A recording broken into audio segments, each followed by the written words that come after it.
Hello, hi, welcome to this video, another Walter Scott Prize long list video. In this video, I'm going to be giving my quick thoughts about Munichs by David Peace. So I went on a bit of a journey with this book. I didn't think I was going to like it, and I started off not necessarily liking it as much as I should maybe. So it's obviously, well, I say obviously, you may not know, but it's a football book. It's related to football.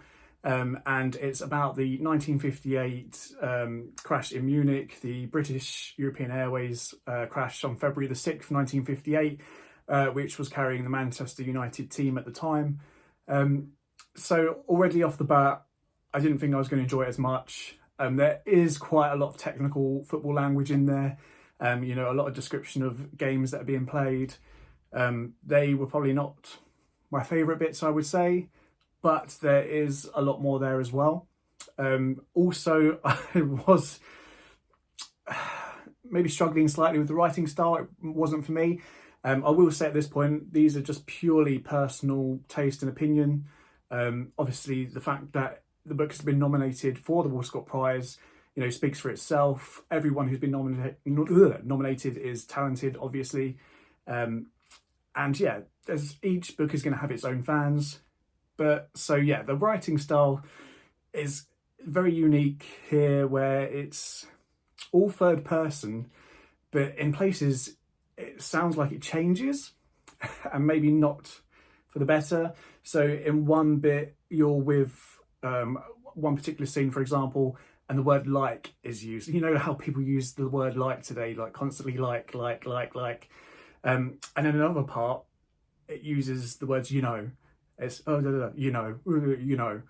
So it feels like the narrator's changing, but we're not really given any other sort of direction that it is changing. But that didn't bother me too much. I think the main thing that bothered me slightly was the repetition of words. And I'm just going to give you a quick example. So on page 63, we have just thinking of Bobby, always thinking of Bobby, getting closer and closer, nearer to Bobby, her Bobby. Now, in some parts, it works. Like in that particular part, it kind of works as a literary tool to,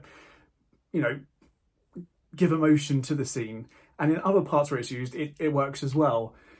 My thing with this book is it's slightly overused. Like I said the word like, God, I'm doing it now. But the repetition is overused. Like it's on every page with different varying words, and it can be a little bit jarring, I guess.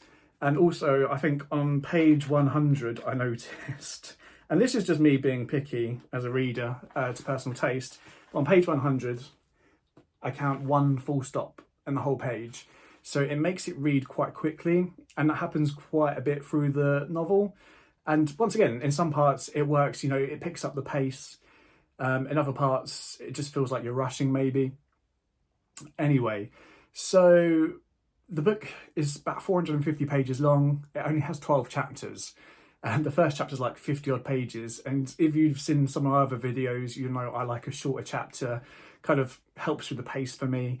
However, these chapters are broken down. So, you get a little star here and there, every page, 2 pages, 3 pages, and then you move on to another story or someone else's story. And then after that, you go either back to the other story, the previous story, or you move on to another story. So it does break it down. So it actually isn't too bad, and it probably works here. Another thing that I found difficult was you are dealing with a lot of people. I would say characters, they are characters in this book, but they are obviously real life people from the 1958 disaster. And you chop and change between so many people, not just all the players that were on the plane, the ones who died, the ones who survived. You've got the other people who are on the plane. There were some sports writers, some in the management team.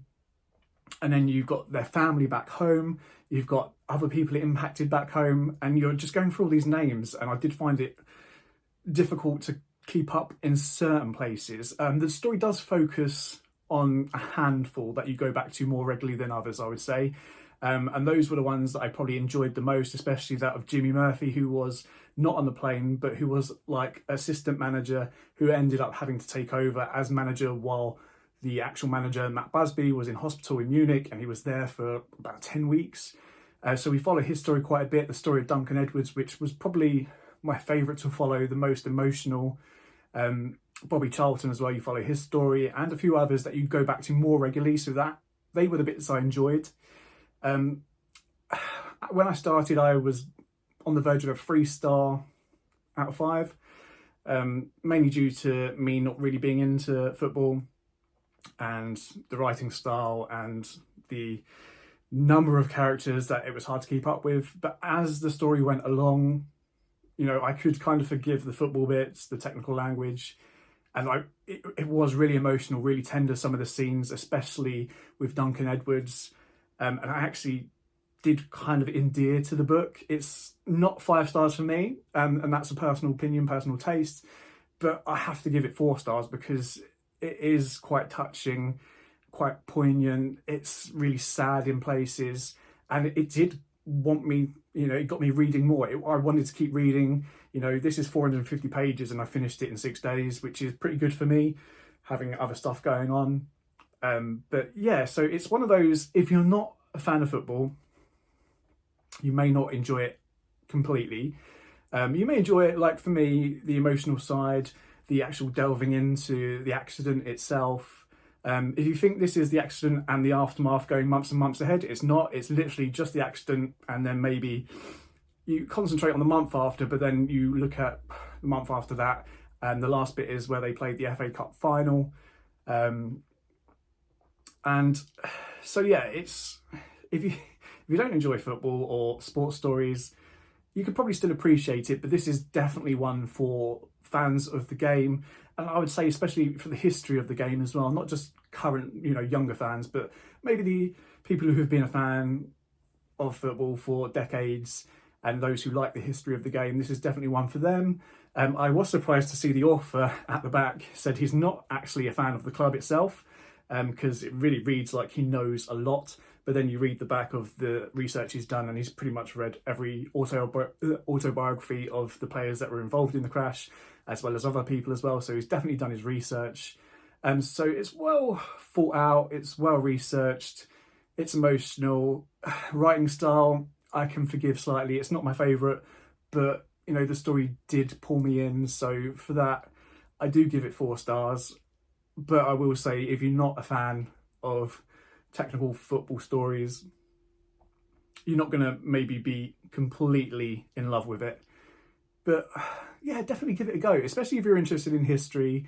Because, you know, even after I finished, I did have to look up the crash and, you know, see some pictures and see the players that I've been reading about, the ones that did pass away. And it is quite emotional. So yeah, it's not my favourite of the books I've read out of the 4 so far, but I do appreciate it. I appreciate the emotional attachments I created with some of the characters or the real life people. And yeah, that's what I've got to say on Munichs, really. It's, yeah, some people, it's going to be hit and miss, 50-50, but there's things in it that I can appreciate and that I did enjoy and that I did kind of get attached to. So that's Munichs. Next up, once again, I've come to this video, I haven't even thought about what I'm going to do next. And to be fair, I haven't really decided yet. So that'll be a lucky dip to see what I do next. But in the meantime, thanks for watching. Hope you enjoyed. Bye.